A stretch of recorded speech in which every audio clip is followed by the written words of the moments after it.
네, 오늘은 요한복음 강의 39번째 시간입니다. 여러분이 보시는 것처럼 오늘 우리가 함께 나눌 말씀의 제목은 내 이름으로 구하라. 그러면 시행하리라 하는 제목입니다. 오늘 마태복음 14장 13절과 14절의 말씀을 본문으로 해서 내 이름으로 구하라 하는 제목으로 우리가 함께 말씀을 나누려고 합니다. 이 세상에 근심이 없는 사람이 없습니다. 어떤 사람이 이런 말을 했어요. 이 세상에서 가장 행복한 사람은 낮에는 너무 바빠서 근심할 시간이 없는 사람이라고요. 우리 고집사님 제일 행복한 사람입니다. 또 밤에는 너무 피곤해서 걱정할 틈이 없는 사람이라고요. 역시 고집사님 제일 행복하죠. 그런데 그렇게 바쁘지 않은 저도 언제 평상시에 근심을 잘 안 하다가도 밤에 자다가 꿈을 꿔요. 제가 지난주에 우리 윤 집사님의 꿈 얘기를 잠깐 들었는데, 저는 꿈을 잘 안 꿉니다. 그런데 몇 번, 1년에 한 서너 차례 꿈을 꾸는데, 그 꿈의 대부분이 뭐냐면요. 예배 시간은 다 됐는데, 이제 여기 앞에 올라서야 되는데, 제가 반바지 입고 위에 양복 윗두리만 입고 반바지만 입고 앉아 있는 거예요. 이런 모습으로 내가 어떻게 나가지? 하고 걱정하다가 깜짝 놀라서 잠에서 깹니다. 그게 제가 꾸는 꿈의 대부분이에요. 걱정할 시간이 없이 바쁜 사람도, 또 걱정할 틈도 없이 피곤해서 잠자리에 속히 잠이 드는 사람도요. 그 걱정이 어디에서 표출되는지 아십니까? 꿈에서 걱정합니다. 걱정하는 꿈을 꾸시죠? 예. 우리 고집사님 이해하시네요. 낮에는 너무 바빠서 걱정할 시간도 없고, 밤에는 너무 피곤해서 걱정할 틈 없이 하루를 지났는데 그 사람이 제일 행복하다. 그럴듯한데 그 사람은 밤에 자다가 시달립니다. 꿈속에서 걱정합니다. 이 말은 무슨 말이냐면 근심이 없는 사람이 없다는 얘기예요. 모두가 걱정하고 모두가 근심하고 산다고 하는 것입니다. 제가 근심이란 무엇인가 하고 사전을 찾아봤더니 이렇게 두 가지로 요약을 했어요. 보니까 첫째는 뭐냐면 해결되지 않은 일 때문에 현재의 내가 속을 태우고 우울해하는 것. 다시 말하면 문제가 나에게 이미 생겼는데 그 문제를 해결할 힘이 나에게 없을 때 뭐 한다는 거예요?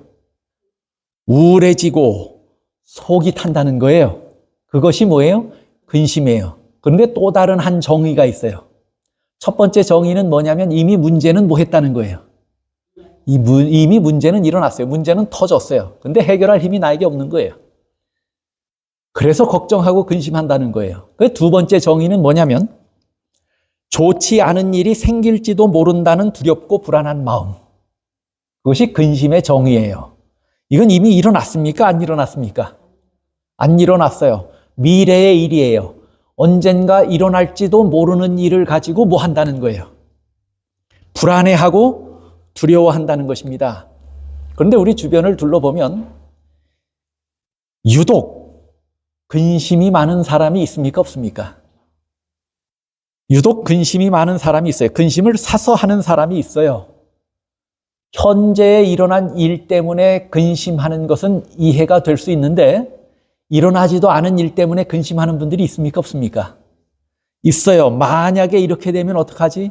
만약에 저렇게 되면 어떡하지? 하는 문제로 걱정합니까? 이런 분들은 근심을 뭐 해서 하는 사람이에요? 사서 하는 사람이에요. 유독 근심이 많은 사람입니다. 일어나지 않은 일에 얽매여서 근심합니다. 그런데 비록 정도의 차이는 있지만 누구나 근심한다는 것이에요. 근심하지 않는 사람이 없다는 얘기고 근심하지 않는 순간이 없다는 이야기입니다.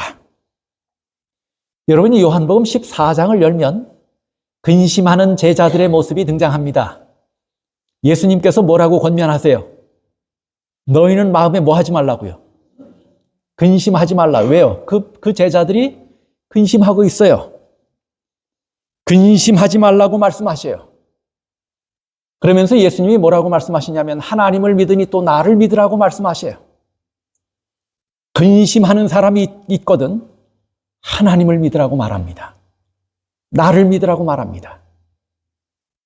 그 다음에 또 뭐라고 말씀하시냐면 근심하는 사람이 있다면 하늘에 소망을 두고 예수님의 재림을 바라보고 기다리라고 말합니다. 그것이 근심으로부터 우리가 헤어나올 수 있는, 근심으로부터 자유로워질 수 있는 방법이라고 소개합니다. 그런데 오늘 본문의 말씀을 보시면 오늘 여러분이 받으신 주보의 한쪽 면에 오늘 본문의 말씀을 기록을 했습니다. 본문의 말씀을 보시면 이렇게 말씀해요. 너희가 내 이름으로 무엇을 구하든지 내가 행하리니 이는 아버지로 하여금 아들로 말미암아 영광을 받으시게 하려 함이라. 내 이름으로 무엇이든지 내게 구하면 내가 행하리라. 근심하는 자들에게 또 다른 한 방법을, 근심으로부터 헤어나올 수 있는, 자유로워질 수 있는 한 방법을 예수님이 가르쳐 주십니다. 지금까지 두 가지를 이미 가르치셨어요. 하나님을 믿으니 또 나를 믿으라고 말씀했어요. 예수님이 다시 오심을 기다리고 그것을 바라보라고 말씀했어요. 본향을 생각하라고 말씀을 했어요. 그리고 오늘 본문에는 뭐라고 말씀하시냐면 너희가 뭐 하라고요? 기도하라고 말씀합니다.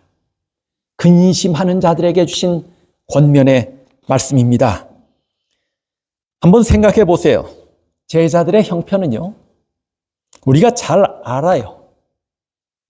예수님이 그들을 부르셨을 때 그들은 가족을 버리고 떠났어요. 직업을 버리고 떠났어요.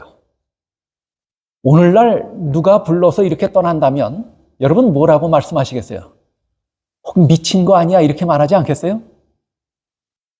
그런데 정말 그때 예수님을 따라 나선 제자들은 미친 사람들이었어요.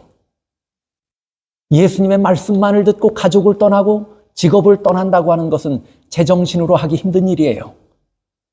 무엇인가 미쳐서 예수를 따랐던 것이에요. 그런데 그런 예수님이 눈앞에 닥친 상황이 뭐냐면 죄인으로 붙들려서 처형당한다고 하는 거예요. 이런 상황이 제자들에게 얼마나 걱정스러운 일이고 근심스러운 일입니까? 미친 듯이 예수를 따랐는데 다른 것 아무것도 돌아보지 아니하고 예수님만을 바라보고 그에게만 유일한 희망과 소망을 두고 예수를 따랐는데 그 예수가 죄인이 돼서 처형당한다는 거예요. 그렇게 되면 여러 가지 걱정도 있겠지만 제일 큰 걱정은 뭐냐면 죄인으로 붙들려서 처형당한 예수를 따랐다면 그들도 뭐예요? 그들도 죄인이에요. 그들의 운명도 어떻게 될지 아무도 장담할 수 없는 지경에 있는 것입니다. 생명이 위험에 처했는데 두렵지 않을 사람이 있습니까? 죽을 것 두려워하지 않으면 이 세상에 근심할 것이 무엇이 있어요? 죽는 것조차 두렵지 않다면 우리가 근심할 것이 있습니까? 없습니까? 지금 이들에게 제일 큰 근심거리는 뭐냐면 그들의 생명이 위협당할 수 있다고 하는 것이에요. 죄인을 따랐던 제자면 죄인입니다. 그들도 언젠가 붙잡혀서 예수님처럼 뭐 될 수 있어요? 처형될 수 있어요. 그들의 미래는 암담했던 것이에요. 우울했어요. 근심하지 않을 수 없었던 겁니다. 그런 제자들에게 예수님께서 뭐라고 말씀하셨냐면 하나님을 믿으니 나를 믿으라고 말씀하셨고 그리고 우리가 곧 돌아갈 본향을 기다리고 생각하고 바라보라고 권면했어요. 그리고 오늘 본문에서는 뭐라고 말씀합니까? 내 이름으로 뭐 하라고요? 기도하라고 말씀해요. 내 이름으로 기도하라고요. 여러분, 그런 위험, 근심, 걱정에 처한 제자들이 할 수 있는 일이 뭐가 있겠어요? 생각해 보세요. 뭘 할 수 있겠어요? 고작 그들이 서로 위로한다면, 이렇게 어려운 순간을 우리가 잘 버티고 지나면 곧 괜찮아질 거야 라고 위로하는 말 외에는 달리 뭐라고 할 방법이 있었을까요? 없었을까요? 그런데 그런 형편에서 서로가 그렇게 말한들 위로가 됐겠습니까? 그렇게 서로 위로한들 근심으로부터 해방될 수 있었겠습니까? 그것이 그렇게 말해도 서로에게 아무런 위로가 되지 않았을 것이에요. 오늘날 우리도 마찬가지예요. 힘없고 절망적인 시간 앞에 설 때 과연 우리가 무슨 일을 할 수 있겠습니까? 오늘 주님께서는 그런 우리에게 말씀하셨어요. 하나님을 믿으니 나를 믿으라고요. 그리고 우리는 곧 돌아갈 본향이 있는 사람들이니 그것을 생각하고 기다리라고 말합니다. 그리고 오늘 본문에서는 우리에게 뭐라고 말씀하시냐면 내 이름으로 기도하라고 권면하십니다. 여러분, 기도의 경험이 있는 사람에게 한번 물어보세요. 이런 어려운 일에 처했는데 우리가 어떻게 하면 좋겠습니까? 하고 물어보세요. 뭐라고 대답할까요? 기도의 경험이 있는 사람에게 우리가 그렇게 물어본다면 그 사람이 우리에게 뭐라고 대답할까요? 기도하십시오. 믿음으로 기도하십시오. 예수님의 이름으로 기도하십시오. 그러면 예수님께서 듣고 응답하실 것입니다. 그렇게 얘기할까요? 안 할까요? 기도의 경험이 있는 사람에게 우리가 어려움에 처해서 근심 가운데 있으면서 질문한다면 그분들은 분명히 그렇게 대답할 것입니다. 우리는 다 같이 경험했습니다. 이상준 선생님의 장남 윤동군이 폐가 완전히 기능을 잃고 망가져서 우리 대학병원 중환자실에 기계에 의존해서 하루하루 기계로 숨을 쉬며 혈액에 산소를 공급하며 그렇게 하루하루 연명했던 사실을 우리는 기억하고 있습니다. 그가 살 수 있는 유일한 방법은 건강한 폐를, 그것도 딱 구조가 그리고 사이즈가 잘 맞는 건강한 폐를 이식받는 것 외에는 살 방법이 없다고 하는 그런 상황에 있었던 것을 우리가 압니다. 그런데 그런 건강한 폐를 이식받으려면 누군가 기증자가 나타나야 되는데 알맞는 폐를 구할 만한 그런 기증자가 나타나질 않았어요. 그래서 하루하루 시간은 흐르고 기계에 의존해서 연명하는 하루하루가 지나가는 그런 때에 어느 날 의사들은 뭐라고 이야기했냐면 더 이상 희망이 없는 것처럼 보입니다. 그런 폐를 기증할 만한 기증자를 우리가 쉽게 찾기도 힘들고 그 다음에 시간은 많이 지나서 이제는 수술도 제대로 할 수 있을지 우리가 장담할 수 없습니다. 그러니 부모들에게 뭐라고 이야기를 했냐면 마음의 준비를 하십시오 하고 말을 했어요. 희망이 있다는 거예요, 없다는 거예요? 희망이 없었어요. 그 부모들은 눈물로 밤을 새우며 그를 위해서, 윤동군을 위해서 기도했을 것입니다. 그때 여러분들이 하신 일이 뭐였어요? 이 소식을 우리가 다 알게 되었을 때 여러분들이 윤동군을 잘 아는 사람도 그렇게 했지만 잘 모르는 사람들까지도 윤동군을 위해서 한 마음으로 우리가 기도했어요. 개인적으로 기도했고 우리가 다 병원의 기도실에 모여서 함께 마음을 모아서 기도했어요. 그렇게 몇 번 우리가 간절하게 기도했는데 갑자기 기쁜 소식이 들린 것입니다. 불가능해 보이던 일이 일어난 것이에요. 건강한 폐를 구하기는 구했지만 서양인의 폐와 동양인의 폐의 크기가 맞질 않아서 이식할 수 없습니다. 번번이 그런 이야기를 들었어요. 그런데 우리가 기도하던 어떤 날 의사로부터 좋은 소식을 갑자기 듣게 되었는데 적당한 패를 구하게 됐습니다 하는 소식을 들었고, 그 다음에 캘거리에서 그런 패를 구할 수 있었는데 갑자기 헬기를 보내서 신속하게 이송을 해서 윤동군에게 폐이식을 잘 할 수 있게 되었고, 수술도 성공적으로 맞춰져서 윤동군이 건강한 모습으로 일어날 수 있었습니다. 그가 이 사실을 발견하고 하나님 앞에 하나님의 크신 은혜를 발견하고 하나님 앞에 남은 생을 드리겠다고 결심하면 참 좋겠어요. 그가 일반 병실로 옮겼을 때 윤동군의 손을 붙잡고 그렇게 기도했습니다.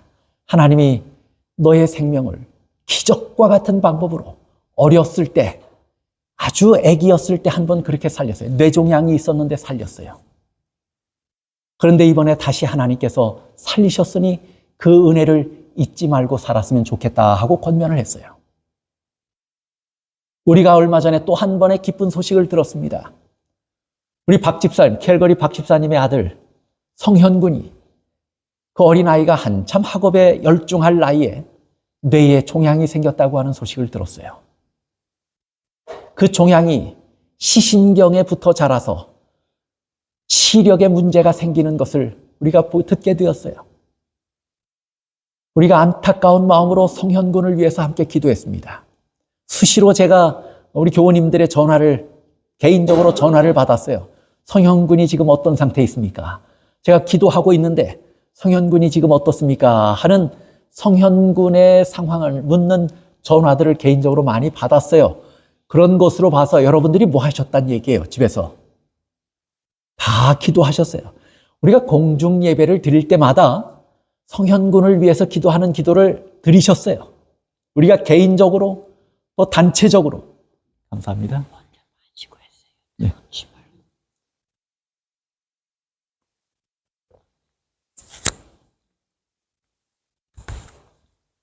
감사합니다. 우리 성현군을 위해서 한 마음으로 우리가 모여서 기도했어요. 성현군의 부모들의 간절한 마음만큼은 안 됐을지 모르지만 여러분들이 성현군을 위해서 애타는 심정으로 하나님께 매어달려 기도했던 그런 소식들을 제가 들었고 우리가 함께 기도하는 그런 경험들도 있었습니다. 그런데 불과 며칠 전에 제가 아주 상기된 목소리로, 상기된 음성으로 전화 넘어 들려오는 음성을 듣게 됐어요. 우리 박 집사님의 음성이었습니다. 목사님, 지금 병원에서 나오는 길인데 검사 결과 종양이 작아졌습니다. 그러면서 뭐라고 이야기를 하냐면 목사님과 에드먼턴 모든 교우님들의 기도에 정말 크게 마음으로 감사를 드립니다. 그래서 뭔가 특별한 비법이 있었으니까 작아졌을 거 아니에요. 무슨 병원 수술을 받았느냐? 질문하니까 아무 수술도 수술을 받고 무슨 병원에 처방된 약을 먹고 줄어들 그렇게 한 것이 아니라는 거예요. 집에서 우리 그 재림교회가 일찍이 발견한 빛을 따라서 건강 개혁을 일으키고 그거 외에는 아무것도 한 일이 없어요. 그리고 한 일이 뭐냐면 다 한 마음으로 매달려서 하나님께 기도한 일밖에는 없어요. 그런데 종양이, 뇌 속에서 자라던 종양이 작아진 것이에요. 얼마나 기쁜 소식입니까? 이런 소식을 들었을 때 우리가 하나같이 하나님 앞에 아멘 하면서 뭐라고 말씀하셨냐면 하나님의 은혜가 아니면 우리의 기도의 응답이 아니면 일어날 수 없는 일이 일어났다고 말한 것이에요. 이것이 사실입니까? 아닙니까? 우리가 이런 경험을 했는데 누군가 우리에게 우리 자녀가 아프고 우리가 아픈데 어떻게 했으면 좋겠습니까? 하고 묻는다면 여러분 뭐라고 대답하시겠어요? 이런 경험을 했다면 뭐라고 대답하시겠어요? 기도하십시오. 예수의 이름으로 기도하십시오. 예수의 은혜를 붙들고 기도하십시오. 하나님께서 응답하실 것을 믿고 기도하십시오. 그렇게 말씀하지 않겠어요? 그거 외에는 달리 할 말씀이 있어요, 없어요? 오늘 우리가 기도의 경험이 있다면 우리는 그렇게 말할 것이에요. 여러분이 당면한 문제 때문에 그것이 어떤 것인지는 모를지라도 당면한 문제 때문에 근심 가운데 있으시다면 기도의 경험이 있는 분에게 한번 물어보십시오. 어떻게 했으면 좋겠느냐고요. 그분으로부터 무슨 대답을 들을 수 있을까요? 기도하십시오 하는 대답을 들을 것이에요. 기도하십시오. 기도하시면 하나님께서 도우실 것입니다. 기도하시면 하나님이 응답하실 것입니다. 여러분이 누군가 이런 문제 앞에 고통당하는 분을 본다면 우리는 경험이 있기 때문에 기도하라고 권할 것입니다. 오늘 본문을 보세요. 부족하고 미천한 경험만을 가지고도 우리는 뭐라고 권면할 수 있냐면 예수님의 손을 붙들고 기도하십시오라고 권면할 텐데, 예수님은 우리와 다른 분이세요. 우리는 막연히 예수님을 붙들고 기도하십시오 그렇게밖에는 권할 그럴 지혜와 그런 믿음밖에 우리에게 없어요. 그런데 예수님은 내 이름으로 내게 기도하면 내가 시행하리라 하고 말씀하세요. 우리가 예수님께 기도하세요라고 하는 말과 예수님이 그보다 큰 비교조차 되지 않는 큰 지혜와 선함과 능력을 가지신 예수님이 나에게 내 이름으로 기도하면 내가 들어주겠다고 말씀하실 때는 그 말씀의 능력의 차이가 같아요, 달라요? 우리가 하는 말하고 확연히 다른 거예요. 우리가 그런 경험을 가지고 누군가에게 우린 분명히 이런 것을 경험했습니다. 예수님의 이름으로 기도하십시오. 하나님께서 들어주실 것입니다. 응답하실 것입니다. 그 말도 위로가 되는데 우리보다 큰 능력을 가지신 선한 예수님이 나에게 내 이름으로 기도하면 내가 들어주겠다고 말씀할 때는 비교조차 되지 않는 큰 위로와 힘이 되는 것이에요. 그렇지 않겠습니까? 이것처럼 확실한 약속과 보증이 어디 있습니까? 이것처럼 확실한 희망과 위로가 어디 있습니까? 믿고 행하기만 하면 이루어질 일인데 우리와 비교하면 얼마나 확실하고 얼마나 분명한 약속이고 보증입니까? 오늘 주님께서는 우리의 친구가 우리에게 믿고 기도하라고 말씀하는 것과는 차원이 다른 주님이 우리에게 직접 들려주시는 이 음성이 있어요. 근심에 쌓인, 두려움에 쌓인 우리에게 들려주시는 주님의 음성이 있어요. 믿고 내 이름으로 나에게 나와서 간구하라고 말씀합니다. 그러면 내가 들어주겠다고 말씀합니다. 여러분, 이 예수님의 음성을 굳게 붙들게 되시기를 바랍니다. 그런데 오늘 본문의 말씀을 보시면 오늘 주보를 다시 보시죠. 왜 예수님의 이름으로 기도하라고 할까요? 왜? 여러분, 주기도문에 보면 너희는 이렇게 기도하라 하는 말씀 가운데 마지막에 예수님의 이름으로 기도합니다 이런 말씀이 있어요, 없어요? 없어요. 그런데 오늘 우리는 뭐라고 기도해요?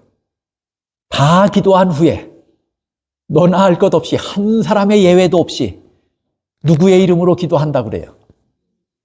예수님의 이름으로 기도한다고 그래요. 왜 그렇게 하십니까?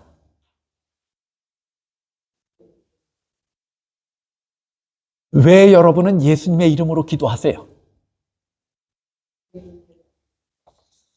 예. 오늘 우리 본문의 말씀을 보세요. 요한복음 14장 13절 14절. 오늘 제가 그거 외에 두 개의 절을 더 주보에 올렸는데 내 이름으로 라고 기록된 것은 전부 빨간 글씨로 인쇄를 했습니다. 보시죠. 요한복음 14장 13절 14절이에요. 다시 보세요. 너희가 내 이름으로 무엇을 구하든지 내가 행하리니 이는 아버지로 하여금 아들로 말미암아 영광을 받으시게 하려 함이라. 내 이름으로 무엇이든지 내게 구하면 내가 행하리라. 요한복음 15장 16절이에요. 너희가 나를 택한 것이 아니요 내가 너희를 택하여 세웠나니 이는 너희로 가서 열매를 맺게 하고 또 너희 열매가 항상 있게 하여 내 이름으로 아버지께 무엇을 구하든지 다 받게 하려 함이라. 누구의 이름으로요? 내 이름으로. 요한복음 16장 23절 24절 보세요. 그 날에는 너희가 아무것도 내게 묻지 아니하리라. 내가 진실로 진실로 너희에게 이르노니 너희가 무엇이든지 아버지께 구하는 것을 내 이름으로 주시리라. 지금까지는 너희가 내 이름으로 아무것도 구하지 아니하였으나 구하라 그리하면 받으리니 너희 기쁨이 충만하리라. 예수님께서 기도할 때 누구의 이름으로 기도하라고 가르치셔요? 내 이름으로 기도하라고 가르치셔요. 여러분들이 이 예수님의 가르침 때문에 누구 이름으로 기도하는 거예요? 예수님의 이름으로 기도하는 것입니다. 이 가르침에 근거해서 그렇게 해요. 그런데 예수님은 왜 내 이름으로 기도하라고 말씀하셨을까요, 그러면? 왜 한결같이 예수님이 내 이름으로 기도하라고 말씀합니까? 예수의 이름으로 기도할 때 뭐가 이르러 온다고 말해요? 응답이 이르러 온다고 말해요. 예수의 이름으로 기도할 때 구하는 것은 다 들어주시겠다고 말씀해요. 그래서 우리가 누구 이름으로 기도해요? 예수 이름으로 기도해요. 왜 예수님께서 그렇게 그 이름으로 기도하라고 말씀하셨느냐 하는 것이에요. 교회 증언 6권 364쪽입니다. 내 이름을 사용하라. 이것이 그대들의 기도에 효력을 줄 것이며 아버지께서는 그분의 은혜의 풍성함을 너희에게 주실 것이다 그랬어요. 누구의 이름 사용하라고요? 기도할 때마다 예수님의 이름으로 기도하라고 해요. 내 이름을 사용하라. 왜요? 이것이 그대들의 기도에 뭘 준다고요? 효력을 준다고요. 이렇게 기도하면 응답이 있다고요. 이렇게 구하면 하나님께서 들어주시겠다고요. 효력이 있다는 거예요, 효력이. 그런데 그 효력은 뭐냐면 아버지께서 그분의 은혜의 풍성함을 너희에게 주시는 효력이 있다 그 말이에요. 왜 예수님의 이름으로 기도하고 왜 예수님의 이름으로 기도할 때 응답이 이르러 온다고 말하느냐 그거예요. 왜?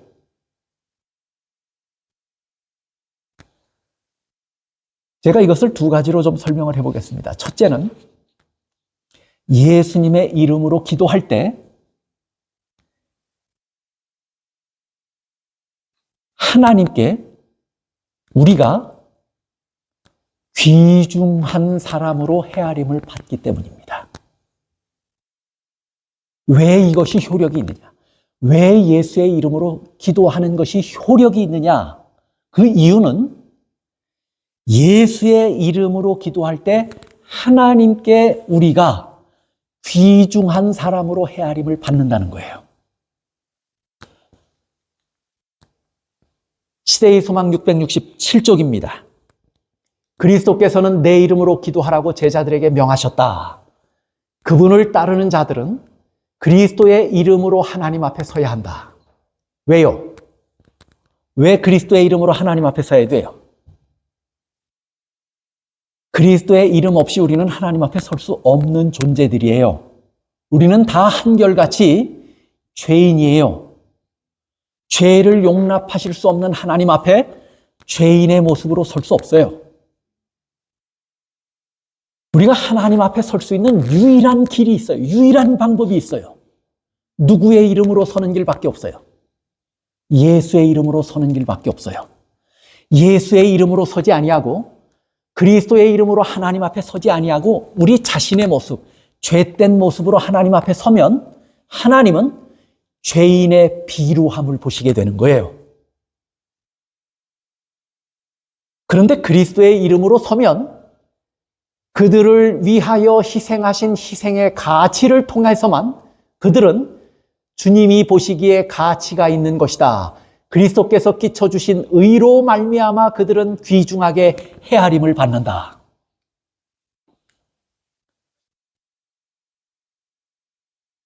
우리가 그리스도의 이름으로 서지 아니하고 그리스도의 의를 옷 입어 서지 아니하면 하나님 앞에 우리는 뭐일 뿐이에요? 비루한 죄인일 뿐이에요. 멸망받을 죄인일 뿐이에요. 심판받을 죄인일 뿐이에요. 그런데 예수의 이름으로 서면 그 순간 우리의 가치가 달라진다는 거예요. 우리의 가치가 달라져요. 하나님이 바라보시는 우리의 가치가 달라져요.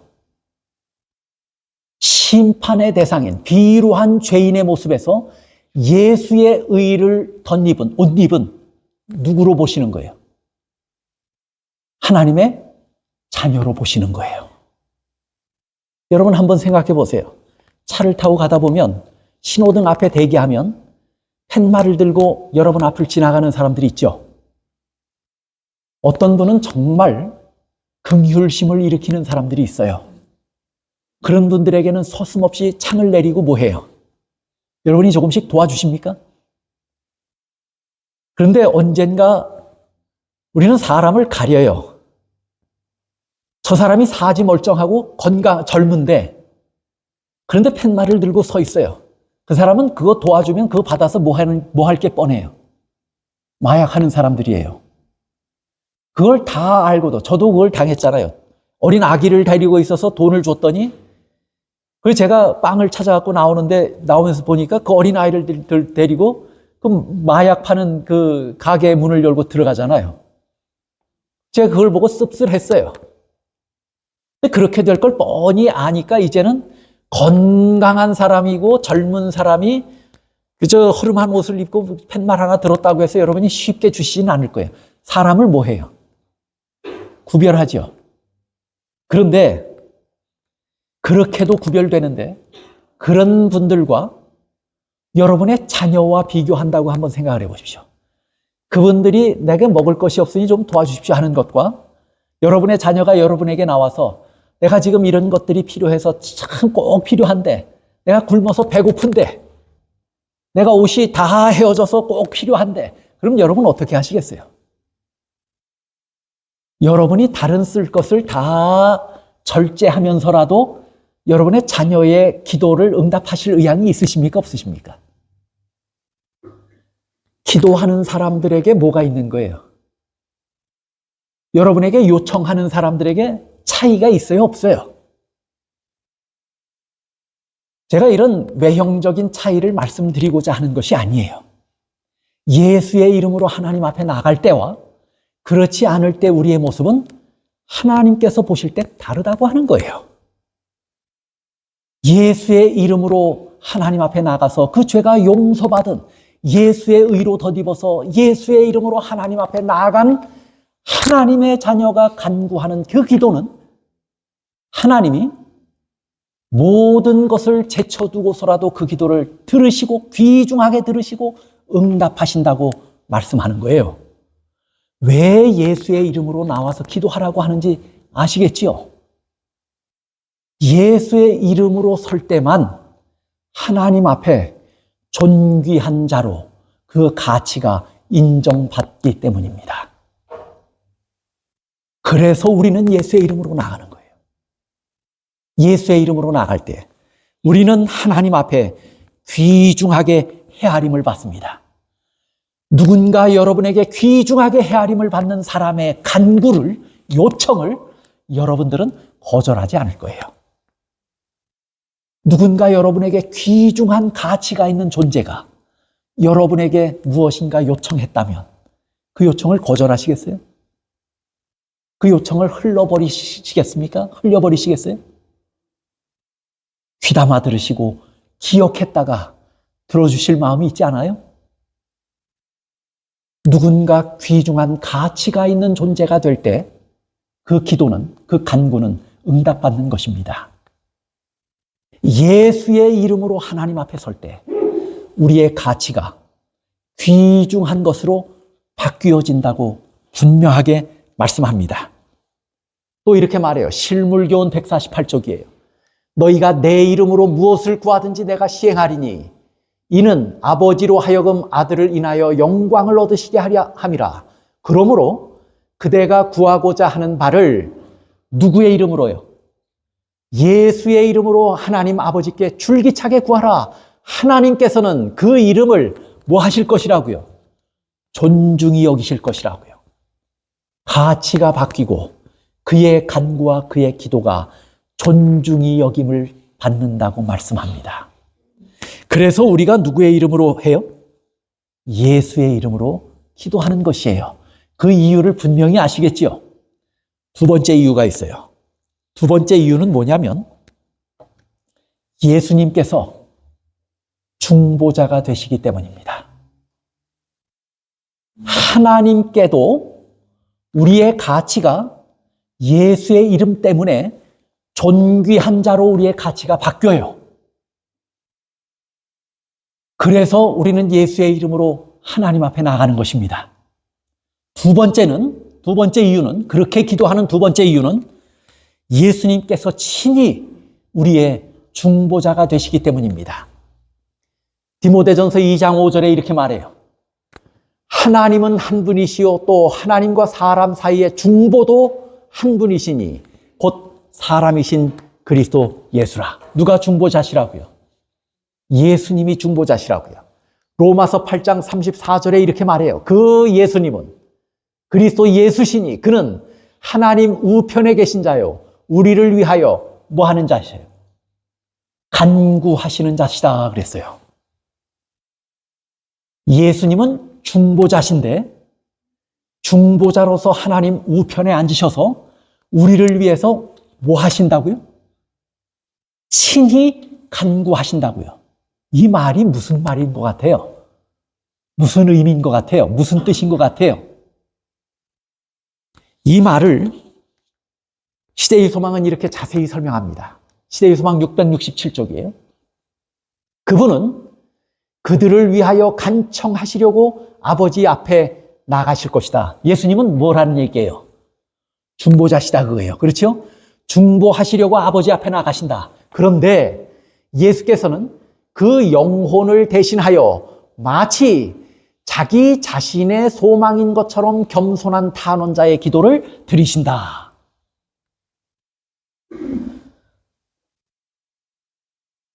예수님이 중보자신데 하나님 앞에 나가서 우리가 예수님의 이름으로 기도하면 그 기도를 가지고 예수님은 누구 앞에 간다고요? 하나님 앞에 가신다고요. 그런데 저 사람이 그렇게 기도했습니다 하고 가서 말씀하신다는 거예요? 아니에요. 이 기도가 내 기도입니다 하고 말한다는 거예요.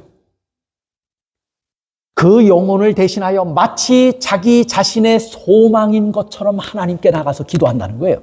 중보한다는 거예요. 간구를 그렇게 한다는 거예요. 그러면 하나님께서 그 간구를, 그 기도를 존중하시지 않을 방법이 있을까요? 예수님이 누구의 간구처럼 가서 말씀하시는데, 자기 자신의 것인 것처럼 말씀하시는데, 계속해서 이렇게 말씀해요. 교회 증언 6권 364쪽입니다. 우리의 기도를 자신의 것으로 삼으시고 그 간구를 마치 자신의 요구인 양 아버지께 드린다. 그리스도께서 우리를 위하여 중재하실 때 아버지께서는 그분의 모든 보화를 우리가 사용하고 누리고 남들에게 전해줄 수 있도록 열어주신다. 우리가 예수님의 이름으로 하나님 앞에 나가서 기도하는 이유가 무엇인지, 그렇게 기도하는 유익이 얼마나 큰지 분명하게 성경과 예언의 신은 우리에게 증거하고 있어요. 예수님의 이름으로 나가서 기도하는 이유는, 두 번째 이유는 예수님이 중보자 되시기 때문입니다. 우리의 기도를 들고 하나님 앞에 나가서 우리를 대신하여 간구하심에도 불구하고 마치 자기 자신의 간구인 양 하나님 앞에 나가서 말씀하신다고 말해요. 그렇게 간구했더니 아버지께서는 그분의 모든 보화를 우리가 사용할 수 있도록 그 창고를 활짝 여셔서 우리의 기도를 응답하신다고 말씀합니다. 예수의 이름으로 기도해야 하는 분명한 이유가 있습니까? 이래서 뭐라고 말씀하셨냐면 예수의 이름으로 기도하라고 말하는 거예요. 그런데 또 한 가지 보세요. 교회 중원 8권 178쪽이에요. 분명히 그리스도께서는 인간과 하나님 사이에서 기도의 중보가 되셨다. 자, 분명하게 예수님은 우리의 기도를 누구에게 전달하는, 하나님께 전달하는 기도의 중보자가 되셨어요. 그런데 그 말은 또 어떤 결과를 가져오는지 보세요. 그 다음 구절 보세요. 그분께서는 또한 하나님과 사람 사이에서 축복의 중보가 되셨다. 우리의 기도를 하나님께 전달하는 기도의 중보자가 되셨을 뿐만 아니라 그렇게 나가셔서 기도할 때 이것이 내 소원이고 내 간구입니다 하고 마치 자신의 간구인 양 하나님 앞에 기도한 그 기도를 중보하셨던 예수님이 하나님의 응답을 친히 손수 받아서 우리에게 전달하는 뭐가 되셨다고요? 중보자가 되신다고 말씀해요. 예수님의 중보는 이런 이중적 중보예요. 우리의 중보를 하나님께, 우리의 기도를 하나님께 전달하는 중보자이실 뿐만 아니라 하나님의 응답을 우리에게 전달하는 통로로서의 중보자가 되시는 거예요.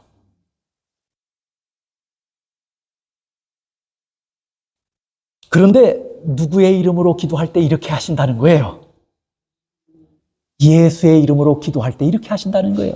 우리가 예수님의 이름으로 기도합니다라고 말할 때 이 분명한 두 가지 사실을 여러분이 염두에 두고 기억하시고 믿음으로 기도하셔야 되는 거예요.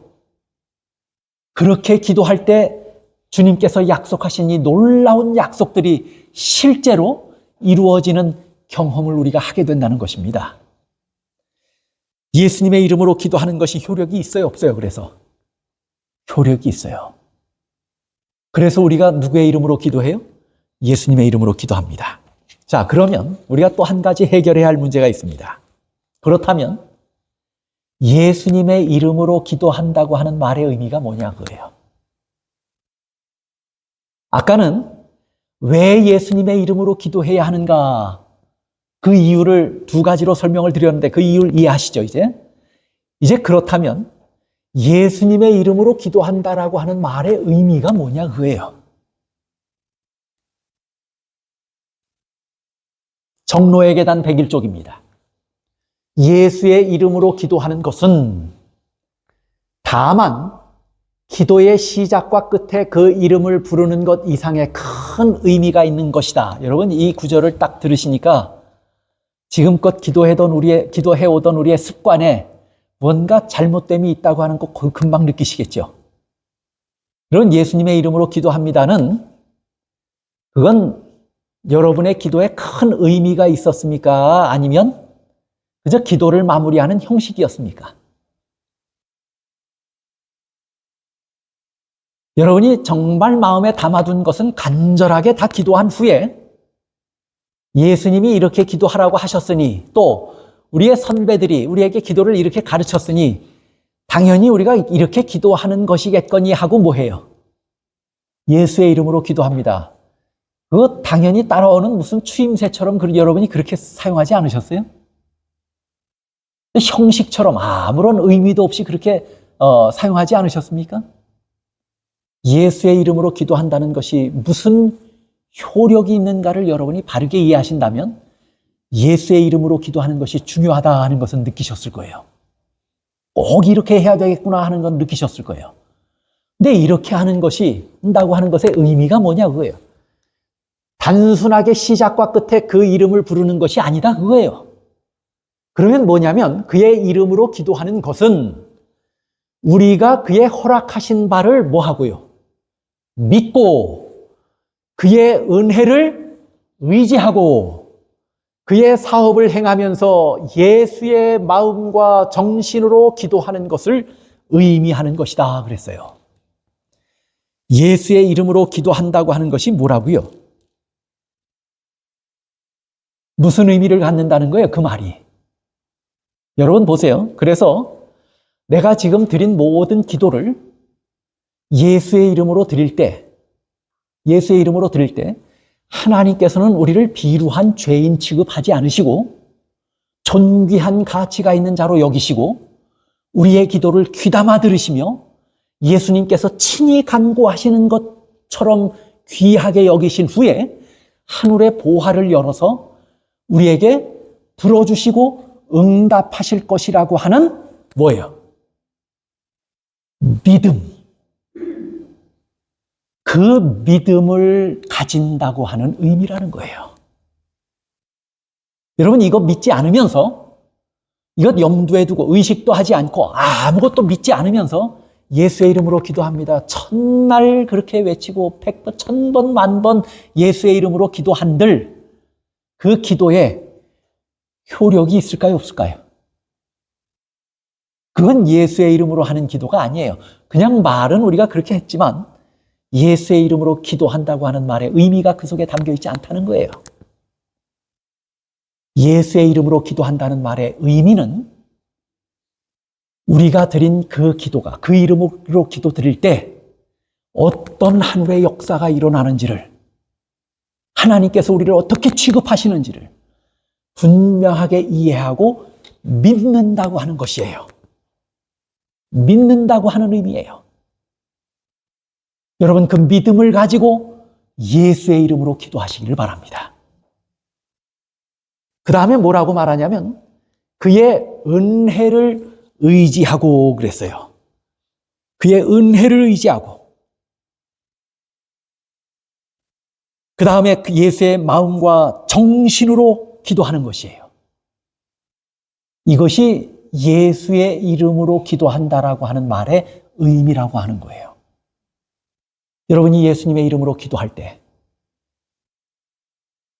예수님께서 우리에게 어떤 역사를 이루시는지를 철저하게 믿고 기도하시길 바랍니다. 예수의 이름으로 기도할 때 그분의 사랑과 그분의 은혜를 굳게 붙들고 기도하게 되시기를 바랍니다. 예수의 이름으로 기도할 때 예수님의 마음과 정신이 무엇인지 여러분이 깊이 헤아리며 그것을 흠모하고 담고자 하는 정신으로 기도하게 되시기를 바랍니다.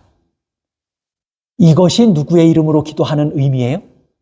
예수의 이름으로 기도하는 의미인데, 이런 의미를 담아서 예수의 이름으로 기도한다면 그 기도는 하나님이 100번 들으시고 100번 응답하신다고 말씀하는 것이에요.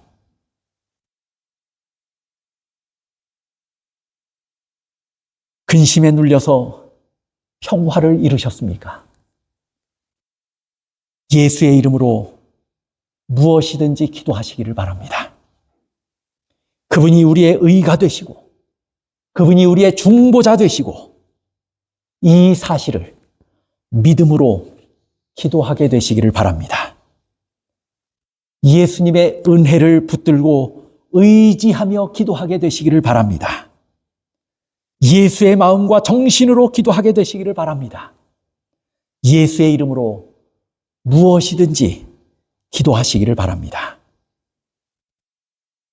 아무에게도 말 못하는 아주 작은 우리 마음속에 있는 감정의 문제로부터 시작해서 하나님의 의를 구하는 굉장히 큰 일에 이르기까지 어느 것이든지 여러분이 위해서 기도할 수 있습니다. 그런데 예수님의 이름으로 기도하시면 됩니다. 그 기도를 응답하시는 일에 예수님은 자신의 이름을 걸었다고 하는 거예요. 우리가 그 이름으로 예수님께 기도한다고 하는 것은 그런 믿음으로 기도한다고 하는 이야기예요. 은혜를 갈구한다고 하는 마음으로 기도한다고 하는 것이에요. 예수의 이름으로 하나님 앞에 나갈 때 우리가 하나님 앞에 존귀한 자로 취급을 당한다고 하는 의미를 가지고 있어요. 그런데 그것을 응답하시는 쪽에서는 그건 우리 쪽의 문제예요. 그렇죠? 그런데 그것을 응답하시겠다고 하는 쪽에서는 무엇을 걸었어요? 그 일에 자신의 이름을 걸었어요. 예수님이 그 일에 그렇게 기도할 때 응답하시겠다고 하는 약속에 누구의 이름을 건 거예요? 자신의 이름을 걸었어요. 자신의 명예와 자신의 인격을 그 일에 걸었다고 하는 것이에요. 그러면 응답될 것이라고 하는 분명한 보증이 됩니까? 안 됩니까? 우리 중에 누군가 거짓말을 밥 먹듯 하는 사람이 있어서, 진실하지 않은 사람이 있어서, 믿을 수 없는 사람이 있어서, 그런데 그 사람이 우리에게 무엇인가 약속했다면 그 약속은 믿을만 합니까? 그 약속이 여러분에게 위로가 될까요? 그 약속이 여러분에게 무엇인가 어떤 것이라도 보증이 됩니까? 아니에요.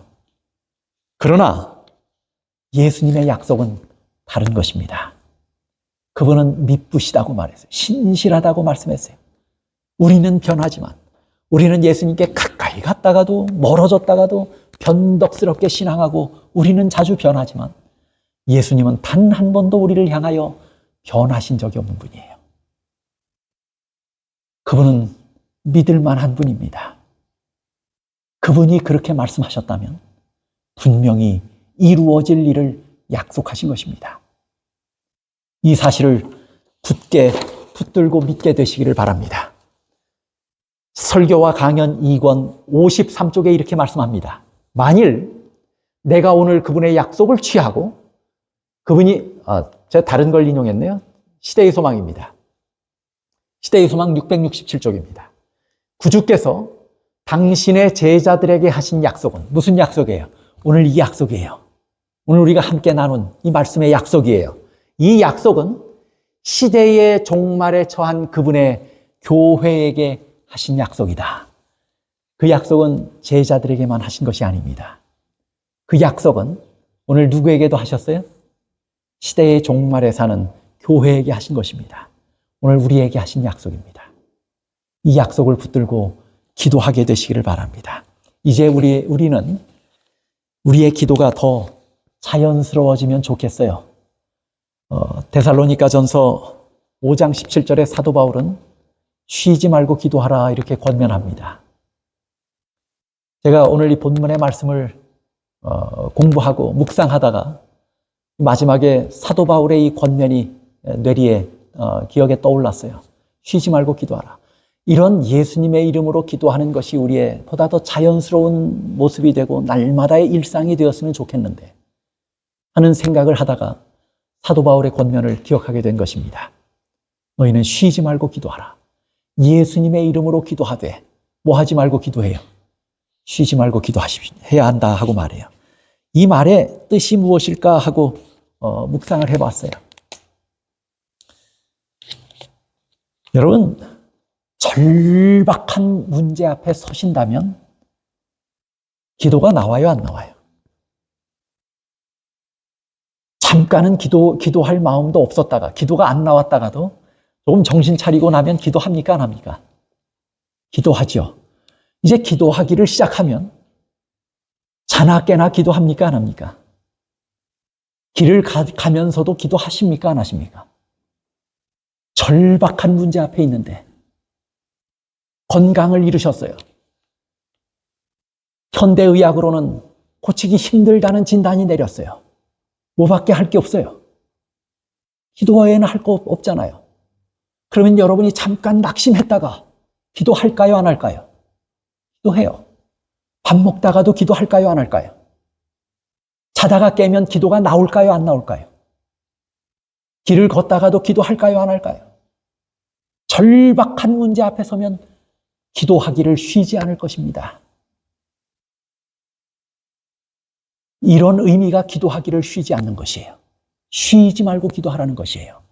마치 우리의 구원의 문제와 우리가 당면한 이 어두운 세상에서 우리가 주님의 자녀로 지혜롭고 의롭게 사는 것을 위해서 이것이 우리에게 얼마나 절박한지를 깨닫는다면 쉬지 말고 이 문제를 위해서 기도하시기 바랍니다.